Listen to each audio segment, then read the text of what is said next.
చట్టంలో సెక్షన్లో 3 సంవత్సరాల లోబడి శిక్ష ఉంటే ఏదైనా ప్రమాదానికి గురై మనం కారణమయ్యి ఎవరైనా చనిపోతే దానికి 3 సంవత్సరాల లోపల ఉండే మన ప్రతిపాడు కోర్టు పరిధిలోకి వచ్చే శిక్ష ఉండే సెక్షన్ని కొత్త చట్టాల్లో 10 సంవత్సరాలకు పైగా శిక్ష వేసే ఒక గరిష్ట శిక్షగా అమలు చేయడానికి కేంద్ర ప్రభుత్వం శ్రీకారం చుట్టింది.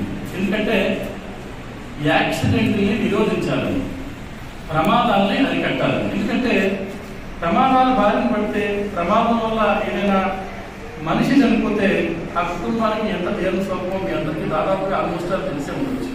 ఎందుకంటే ఏదో ఒక స్థాయిలో మీ చుట్టుపక్కల కానీ మీ కుటుంబాల్లో కానీ లేకపోతే మన ఎదుర్కొన్న కుటుంబాల్లో కానీ అటువంటి ప్రమాదాలు బారిన పడిన మనుషులు మనకు ఎదురవుతూ ఉంటారు. రెండవది, అటువంటి ప్రమాదాల్లో మనుషులు పోతే ఒక రకమైనటువంటి శోకం తీవ్ర శోకం అయితే ఒక కాలు కానీ చెయ్యి కానీ ఏదైనా మనిషికి సంబంధించినటువంటి అవయవం పోతే అది మరింతగా ఆ జీవితాంతం అది వెళ్లాడే పరిస్థితి. అంటే కోర్టుల్లో ఇన్సూరెన్స్ కేసులు వేస్తారు.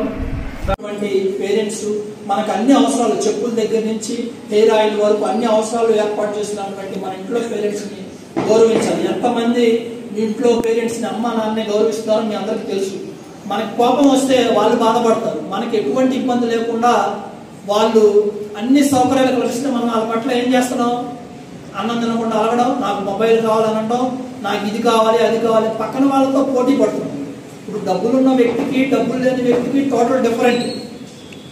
మీరు అతనికి అది ఉంది నాకు కావాలని చెప్పి అమ్మ మీద నాన్న మీద మీరు మారం చేస్తే, కోపపడితే వాళ్ళు తెచ్చివ్వగలరా లేదనే పరిస్థితిని మీరు గమనించాలి. ఇంట్లో ఏం జరుగుతుందో మీకు తెలీదా? తెలుసు కదా, ఇంట్లో పరిస్థితి మీకు తెలుసు కదా. మనకున్న వనరులు ఏంటి, నాన్న ఎంత తీసుకురాగలడు, అమ్మ ఎంత తీసుకురాగలదు, దాన్ని బట్టి మనం నడుచుకుంటున్నామా లేదా. మన కోరికలు నిజంగా మీరు పక్క వ్యక్తితో పక్క విద్యార్థితో పోటీ పడాలంటే చదువులో పోటీ పడండి, సబ్జెక్ట్ లో పోటీ పడండి, ఎక్కువ మార్కులు సాధించండి. This is the for what I want to convey to you is the pattern to your life. మీ జీవితం పట్ల మీకు ఏం శ్రద్ధ ఉంది. అట్లాగే విద్యార్థులకు నేను చెప్తున్నాను, మాయ మాటలకి మోసపోవద్దు. మీరు చూసేదంతా నిజం కాదు, మీరు వినేదంతా నిజం కాదు. ఎస్పెషలీ ప్రేమ వ్యవహారాలు కానీ అబద్ధపు మాటలు కానీ ఇవంతా కూడా అబద్ధం. మీరు అది నమ్మారా మీ జీవితం, ఎస్పెషలీ లేడీస్కి చెప్తున్నాను, మీరు అది నమ్మారా మీ కుటుంబం అపఖ్యాతి పాలవుతుంది, అనేక విధమైన ఇబ్బందులు పడాల్సి ఉంటుంది. మీకు పోలీస్ వ్యవస్థ కనిపించాలి. ఏదైనా తప్పు జరిగితే పోలీస్ వ్యవస్థ కనిపించాలి, ఏదైనా తప్పు జరిగితే కోర్టు ఉందని కనిపించాలి. ఇంతవరకు ఒకటి క్రమశిక్షణ అమర్చుకోండి. మీరు ఇచ్చిన సిలబస్ని రేపు ఎప్పుడో సిలబస్లో ఉంది కదా అని చెప్పి ఎదురు చూడద్దు, దాన్ని ఇప్పుడే మీరు చదువుకోవాలి. సమయాన్ని ఒక్క క్షణం, ఇందాక చెప్పాను 60 సంవత్సరాలు అయితే 30 సంవత్సరాలు ఎదరకపోతుంది, మిగతా 30 సంవత్సరాలు 16 సంవత్సరాలు మీరు చదివేది.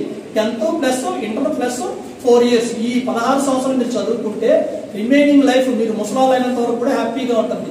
ఇంకా మనం తిరిగే ప్రపంచంలో మనకి నెగిటివ్ వర్షన్ ని అప్లోడ్ చేసే వాళ్ళు ఉంటారు.